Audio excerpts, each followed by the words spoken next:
and really excited to be here today with some wonderful colleagues from around our network, specifically Fab Labs through Chevron sponsored labs, and our wonderful partner and senior advisor from Chevron, Ms. Karen Rawls. And so we're really excited to have her with us, as well as our colleagues from the Houston Fab Lab. So I'm going to turn things over to Karen. Thank you. Thank you, Sonia, and thank you to everyone for attending today's FabX Live. Good morning, I'm Karen Rawls, Senior Social Investment Advisor for Chevron. And that's just a long title to say that I get to work with some fabulous folks like the Fab Foundation. First, I want to thank all the Fab Lab managers for doing such critical work during this time. The teachers and educators who quickly pivoted from a traditional classroom style to a virtual classroom. But also I'd like to thank Sherry Lassiter, CEO of Fab Foundation, and Sonia Pryor-Jones, Chief Implementation Officer, being such a great partner. Chevron's been a partner of the Fab Foundation since 2014. And they were instrumental in getting our mobile Fab Lab units and stationary units in 10 states across the US. So we're extremely proud of those. But this year, 2020 has presented us with so many challenges. We're changing the way we live, the way we work, the way we interact. And I really want to acknowledge the Fab Lab champions on the critical work they've done to really get the PPEs out into the markets. In fact, you're going to meet two heroes today that were instrumental in getting 20,000 PPEs into our community members, first responders, educators, folks working at the Fab Lab, or working at the food banks, just getting the critical masses out there. So it gives me great pleasure to introduce two of the Fab Lab managers, Kelly Hearn, who's the Fab Lab Education Manager and has been a staunch supporter of education her entire life, and has really been instrumental in the Baker Ripley Fab Lab. A graduate of the University of Maryland. Secondly, I'd like to introduce Jaime Aleman. Jaime has been a Fab Lab manager since 2019, and he has the critical role of making sure that the Fab Lab at Baker Ripley is safe. And if you ever worked with Chevron, safety is first and foremost above all. So Jaime, thank you for your great work. Jaime is married with 3 daughters that I'm sure keeps him on his toes. He's an avid sports fan. And one little tidbit that Sonia told me, he's an avid baker. So I'm sure we'll see him on the Food Network at some point.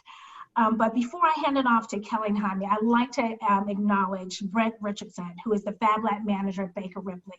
Brent is not able to be here today. He and his wife Kay just had the birth of their beautiful daughter Zoe. So even though Brent, you're not here with us, you're here in spirit. So now I'd like to turn that over to Kelly and Jaime. Thank you. Thank you, Karen. So we wanted to start today just talking a little bit about Baker Ripley and what our organization is and who we are and why we felt such a connection to our community to help out during this time. Jaime, if you wanted to start this slideshow, please.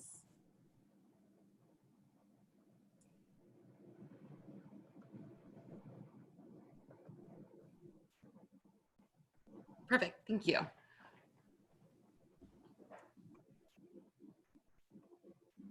So at Baker Ripley, we are a nonprofit. We're located in Houston. We're actually in the top 10% of nonprofits in the country.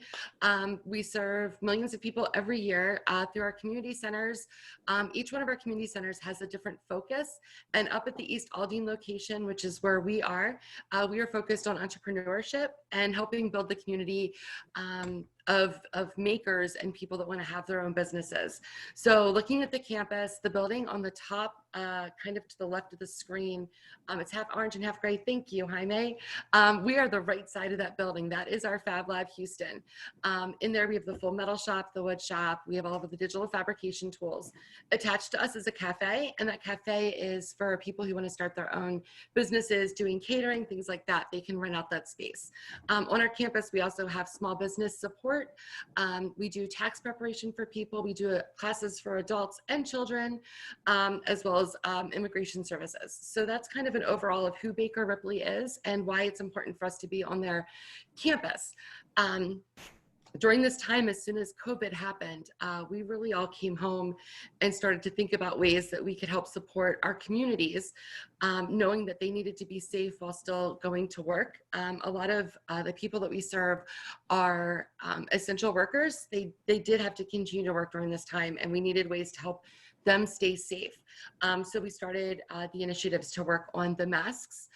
So we were sewing the fabric face masks. We discovered very quickly that the laser cutters are convenient for cutting those fabrics, because they, of course, kind of sear the edges so they don't fray when you're working with them. And you can also do sometimes up to 8 face mask parts in just about a minute. So that was really important to us.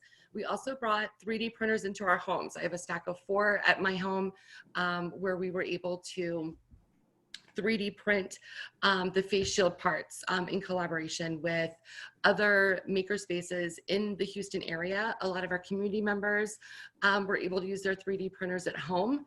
And during that time, we had a drop box outside of the Fab Lab where people could come drop those, and then they were picked up 1 to 2 times a week for distribution to medical personnel here in the Houston area. Jaime, if you want to talk a little bit about the specifics of the masks that we've been working on. Yes. So good morning. My name is Jaime Aleman, and once again, I am the Fab Lab manager here at the Baker Ripley Fab Lab. And so what we started doing first was actually making the masks. So Kelly and Brent actually prototyped the different masks to see which one was going to be an easier one for people to start sewing and getting them ready. We started prepping kits in the beginning, and we started first with staff, as in we will take a kit home, and each kit had about 50 pieces for the mask. So at the end, we will have 50. So we started off with maybe 300 and about 300 to 350. So those were actually spread out through the centers first and through the food fairs. That way, when we're doing the food fairs, everybody had some protection for them.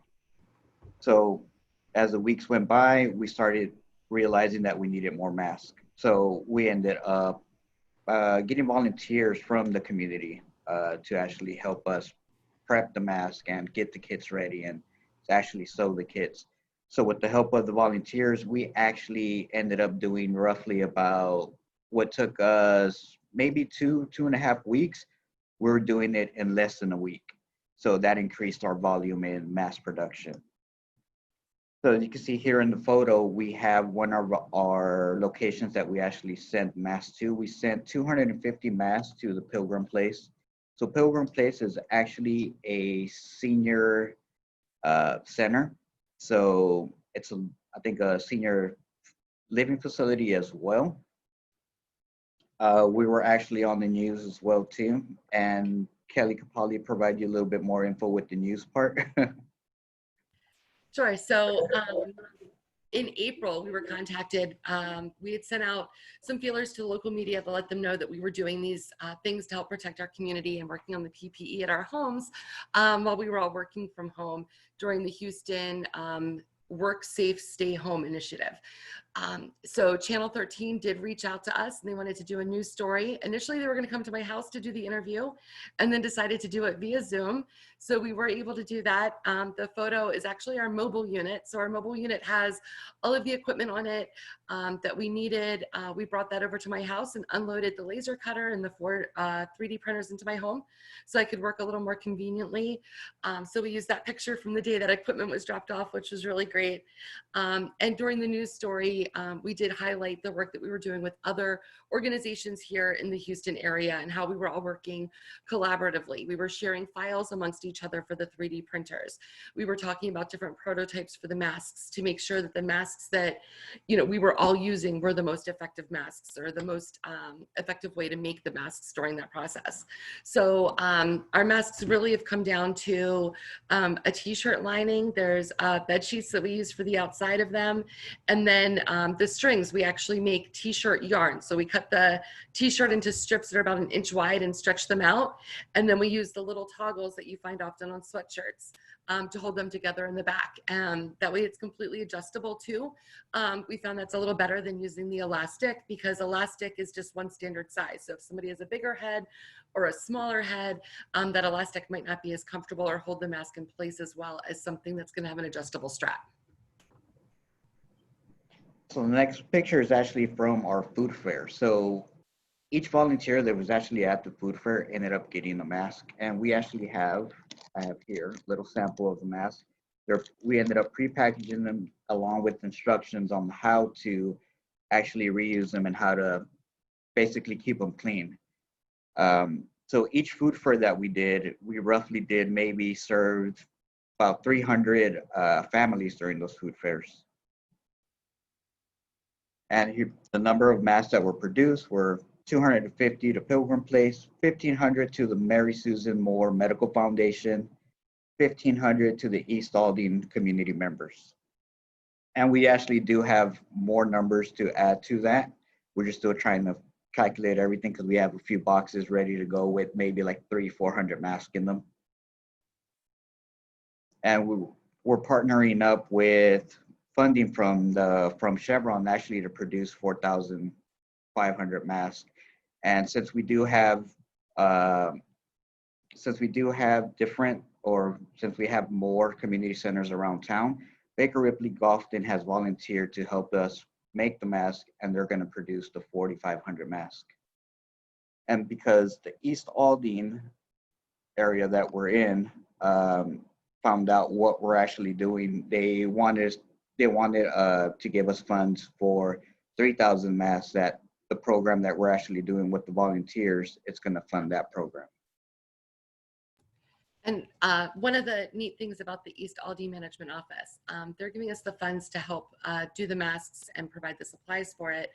But then those mask supplies are going to be given out to community members in the East Aldine area. Hopefully they're going to be people that have been affected by, not hopefully, but that have been possibly affected by losing their jobs during this time, because there has been a lot of job loss everywhere, but especially here in Houston, where a lot of people have jobs that depend on the oil field. And as people aren't traveling as much anymore, the oil field jobs have been slowly disappearing. So that's going to help support the community. They're going to actually pay people to assemble the masks, so people will be able to use mask assembly as a form of income for their families during this time, especially now that the unemployment benefits for this are going to be ceasing soon if they don't make some changes. So we're really excited to provide that extra security, hopefully, for our community through our efforts with cutting the masks and getting the kits together for distribution.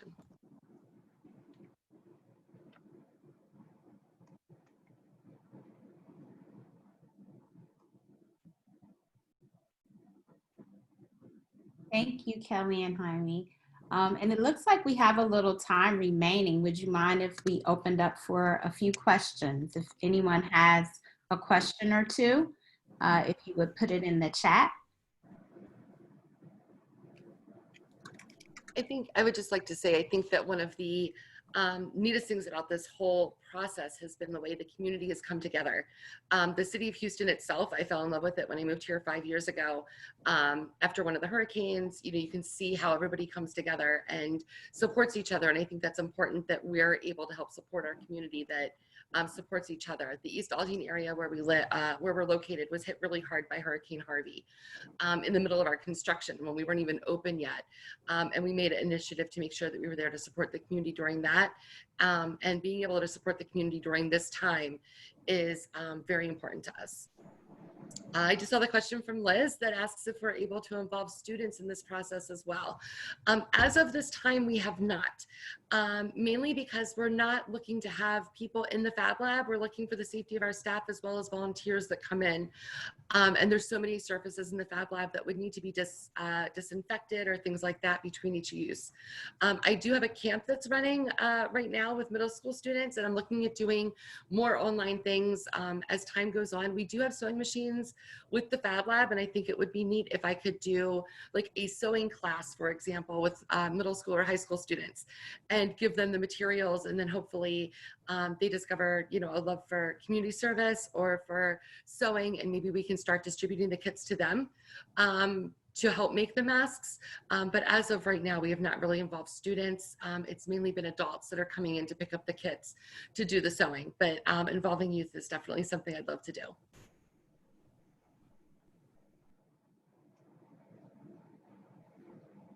Kelly and Jaime, can you share some of the most important lessons you learned about working in a Fab Lab or about your community during this time?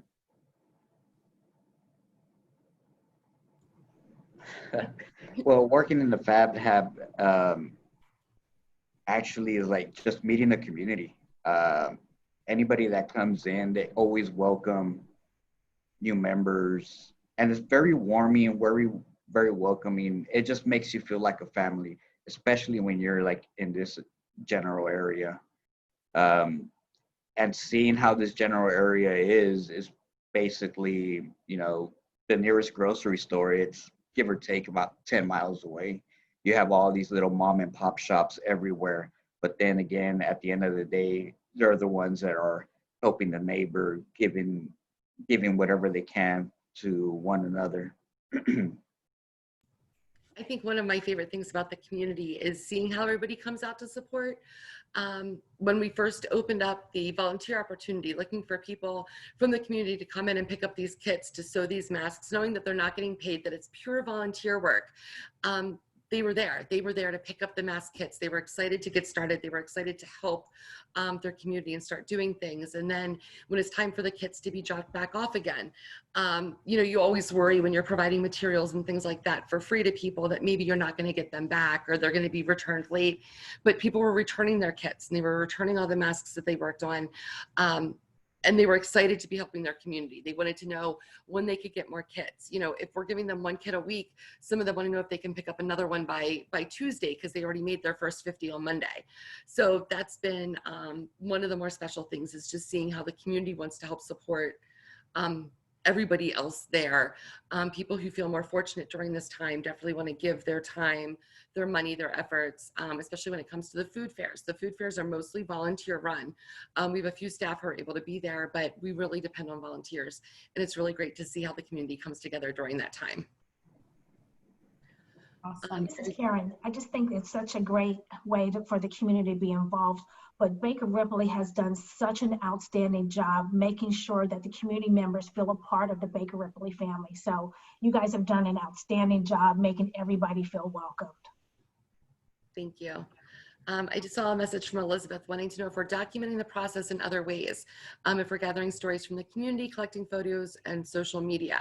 We are. So Fab Lab Houston ourselves, we actually run our own social media for Facebook and Instagram, and we post things on there as often as we can.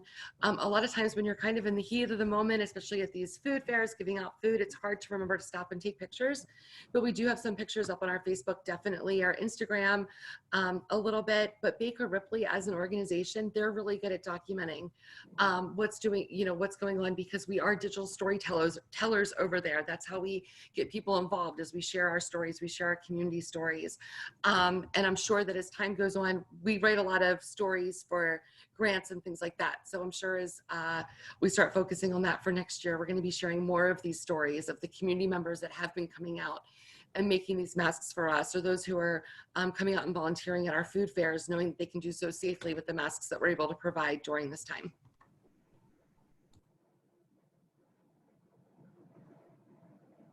Great.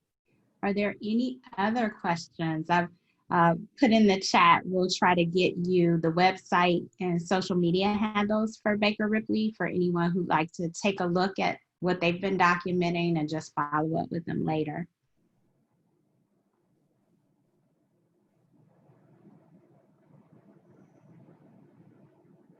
Okay, so I'm adding our Facebook link. I'm adding our Facebook link right now. And that's the link just to our Facebook page. And then our Instagram page, I will type that in because I can't link it directly here. Thank you, Kelly.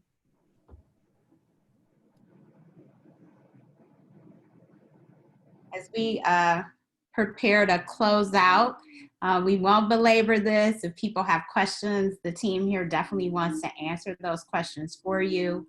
I'm not sure if Jaime or Karen have any additional comments.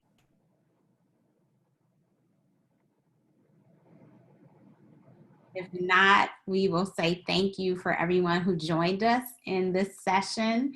And hopefully everyone is having a wonderful time in our very first remote, fully virtual Fab conference. And we look forward to seeing folks here during the same time slot tomorrow, but we'll have an opportunity to talk about all the great work Chevron has been doing with their awards programming in partnership with the Fab Foundation. And then again on Wednesday, we'll have an opportunity to hear from another Chevron lab in New Orleans about all the wonderful PPE work that they've been doing. So thank you all for joining us, and we will continue to see you online throughout the week. I just wanted to say real quick, I saw Aruba just sent a message wanting to know about instructions for the adjustable straps instead of the elastic. If you want to put your email address in the chat bar, I'll go ahead and email you some instructions for that. Thank you for catching that, Kelly.